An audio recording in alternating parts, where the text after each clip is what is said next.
কোনো ভবন নির্মাণের ক্ষেত্রে সবথেকে গুরুত্বপূর্ণ ধরা হয় এর ভিতরের অবকাঠামোকে, আর এই কাঠামো ঠিক রাখতে হলে নিখুঁত হতে হবে রডের বিন্যাস।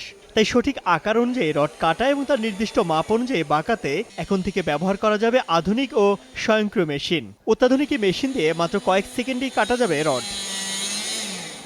রাজধানীর বসুন্ধরা আন্তর্জাতিক কনভেনশন সিটিতে চলা 3 দিনের building construction, interior, exterior, lighting ও পাওয়ার এক্সপোতে প্রদর্শন করা হচ্ছে এরকম বিভিন্ন বিল্ডিং কনস্ট্রাকশনের আধুনিক মেশিন, যা ব্যবহারে একদিকে যেমন সময় বাঁচবে তেমনি কাজও হবে অত্যন্ত নিখুঁত।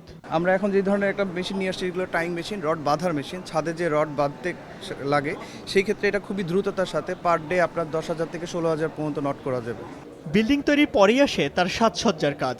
নিজের ঘর বা অফিস মনের মতো করে সাজাতে চাইলে সে কাজটিও করে দেবে বিভিন্ন প্রতিষ্ঠান। রুমের আসবাবপত্র থেকে শুরু করে রুমের রং কিংবা শোপিস সব কাজই করে দিবে এসব প্রতিষ্ঠান। কমার্শিয়াল প্লাস রেসিডেন্সিয়াল যে সলিউশন, এটা রিপ্রেজেন্ট করতেছি দেন হচ্ছে আমাদের প্রজেক্টগুলো।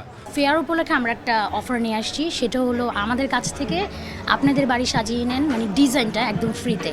একই ছাদের নিচে অনেক প্রতিষ্ঠান থাকায় আধুনিক প্রযুক্তি সম্পর্কে ধারণা নিতে পারছেন মেলায় আসা দর্শনার্থীরা। তবে তথ্য দেওয়ার ক্ষেত্রে প্রতিষ্ঠানগুলোকে আরও বেশি দক্ষ হওয়া জরুরি বলে মনে করেন অনেক দর্শনার্থী। ইলেকট্রনিক্স আইটেমটা এখানে নাই, ইলেকট্রিক অটো সিস্টেম কিছু কিছু পাওয়া যায়, কিছু পাওয়া যায় না। আবার মনে করেন যে ক্লায়েন্ট হয়তো একজনের কাছে আছে জিনিসটা, হয়তো আপনার সেটা বুঝাইতে পারতেছে না। অনেক কোম্পানি আছে রানিওয়ালা যেতে পারে না, তাদের জন্য এটা একটা ভালো ইনিশিয়েট হয়েছে।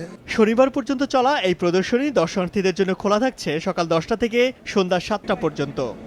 ইমতিয়াজ আহমেদ, সময় সংবাদ, ঢাকা।